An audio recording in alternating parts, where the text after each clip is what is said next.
Assalamualaikum dan selamat sejahtera. Apa khabar murid-murid semua? Semoga semuanya dalam keadaan sihat walafiat. Okey, kita sambung lagi dengan pembelajaran kita dari rumah untuk mata pelajaran Bahasa Melayu. Tema kita kali ini ialah Lestari Alam dengan unit 15 iaitu tajuk Sayangi Alam Sekitar, di mana kita perlu menjaga dan menghargai alam persekitaran kita. Okey, tengok di sini. Okey, nampak ni. Okey, di sini ada logo Kitar Semula. Apa maksud Kitar Semula tu? Ialah kita menggunakan semula bahan terbuang dan dijadikan bahan yang boleh guna. Okey, kita teruskan pembelajaran kita. Okey, inilah dia. Di sini ada 3 tong kitar semula, di mana kita boleh membuang sisa ataupun bahan yang dah tak guna ke dalam tong-tong yang disediakan ini. Tengok ya, tong warna kuning ni ada gambar apa? Ada gambar tin. Ada gambar tin ataupun bahan logam. Dalam ni kita boleh buang bahan-bahan logam ataupun selalunya kita buang tin. Contohnya tin minuman. Okey, tin minuman ni kita buangkan ke dalam tong yang ada gambar tin ni. Ataupun dia ditulis logam. Ataupun dia tulis cans. Cans ni dalam bahasa Melayu. C-A-N-S. Okey, drink cans. Okey. Kita boleh letakkan di dalam tong kuning ini. Tengok gambar dia. Okey, ataupun ni dia. Tin makanan, tin sardin ke, tin tomato ke, tin tuna ke, okey. Asalkan tin makanan kita boleh buangkan dalam ni. Walaupun tak ada gambar tin ni, tapi kita boleh buang juga dalam ni. Dalam kotak kuning ni. Ni dia contoh tin sardin ni. Okey, pun kita buangkan di dalam tong yang khas untuk bahan logam ataupun bahan tin. Okay, seterusnya kita tengok tong yang kedua ni ialah tong merah.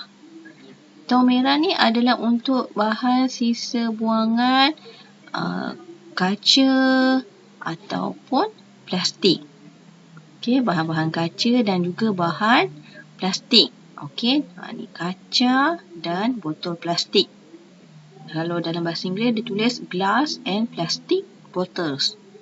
Maksudnya lepas habis minum air mineral, okey, buang dalam tong ni. Jangan pula masukkan dalam tong yang ada gambar tin minuman ni ataupun yang ada gambar kertas ni, masukkan di dalam tong yang ada tulis, yang ada gambar botol minuman ataupun botol kaca ataupun ada tulis ni K-A-C-A, ca dan botol plastik, P-L-A-S-T-I-K, plastik ni.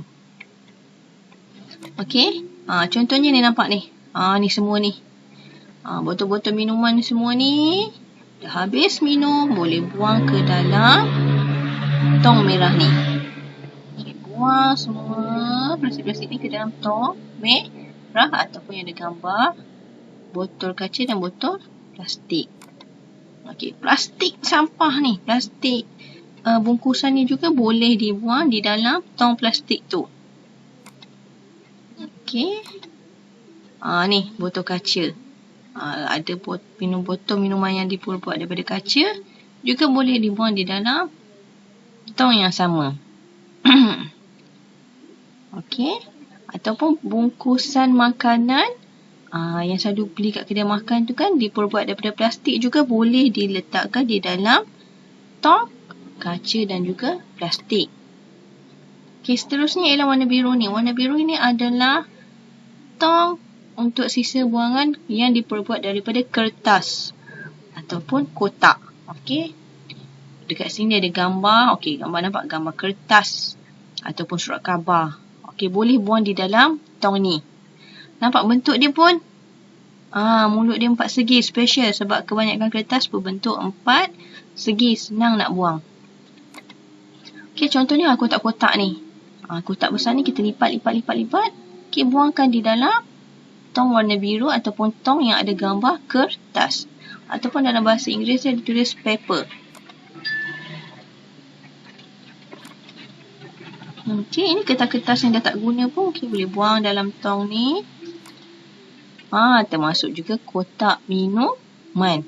Yang awak dah minum air Milo tu atau air susu ke, buangkan di dalam tong yang disediakan ni. Yang ada gambar kertas ataupun paper ni. Surat khabar ni. Okey, tengok mulut dia juga. Tengok mulut dia ada bentuk persegi. Buangkan di dalam tong ini. Jangan pula buang ke dalam tong tin ke, tong botol ke. Okey, salah. Jadi buangkan di dalam tong yang disediakan. Okey, di mana bahan-bahan kita semula ini akan digunakan semula untuk membuat pelbagai benda. Okey, contohnya botol. Botol minyak boleh buat pasu bunga ke, atau diproses semula untuk dijadikan botol semula. Begitu dengan kertas. Okey, diproses semula untuk dijadikan kertas juga. Tin pun sama. Okey, boleh diproses semula untuk jadikan tin. Okey, seterusnya. Okey, ini dia latihan kita dalam buku aktiviti teks muka surat 72, di mana kamu kena padankan objek kita semula ke dalam tong yang sesuai. Okey, contohnya plastik bag yang tadi cikgu cakap. Letak di dalam tong yang ada tulis kaca.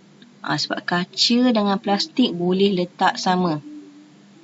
Okey, kalau tin minuman ni dekat mana? Okey, betul ni. Tong yang tengah ni. Yang ada tulis logam. Okey, betul. Kalau ni botol kaca ni?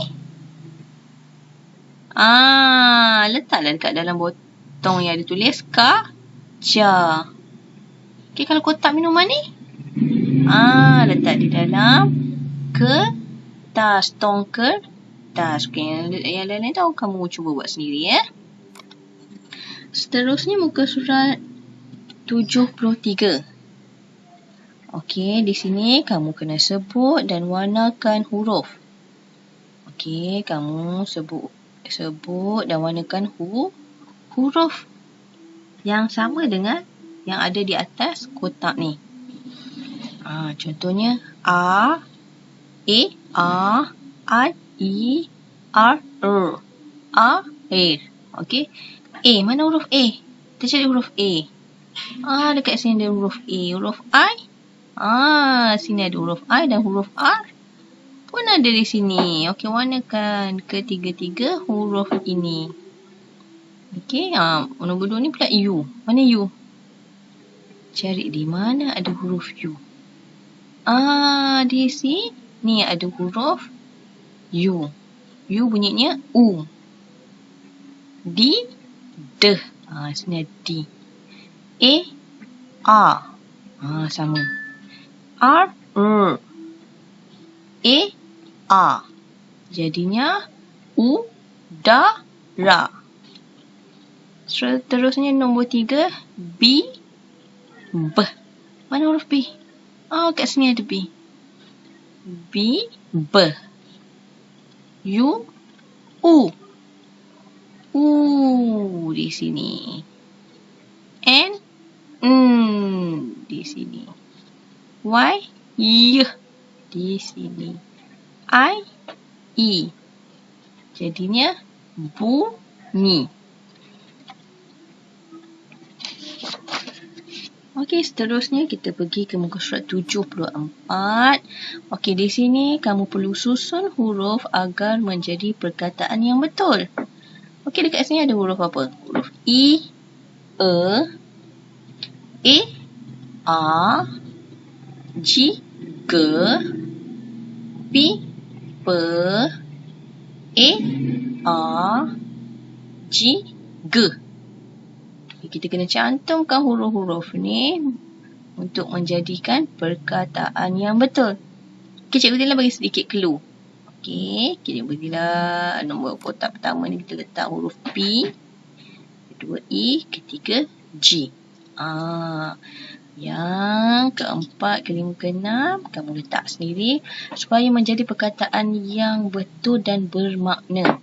Okey, clue dia ialah tumbuhan yang boleh dimakan. Apa dia? PE, per, G. Tinggal huruf apa lagi?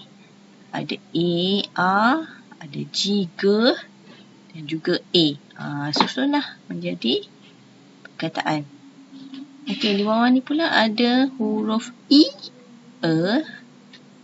K, K, U, U, S, M, M. Okey, sama juga seperti di atas. Bina perkataan. Okey, cikgu sekali lagi Cikgu Zila bagi clue. Cikgu Zila bagi 3 huruf. K, E, S. Ada lagi 2 huruf. Iaitu huruf U, U, M, M. Apa dia? Seterusnya kamu isi supaya menjadi satu perkataan yang bermakna. Okey, itu sahaja pembelajaran kita dan latihan kita pada hari ini. Okey, sekian, terima kasih. Jumpa lagi. Assalamualaikum.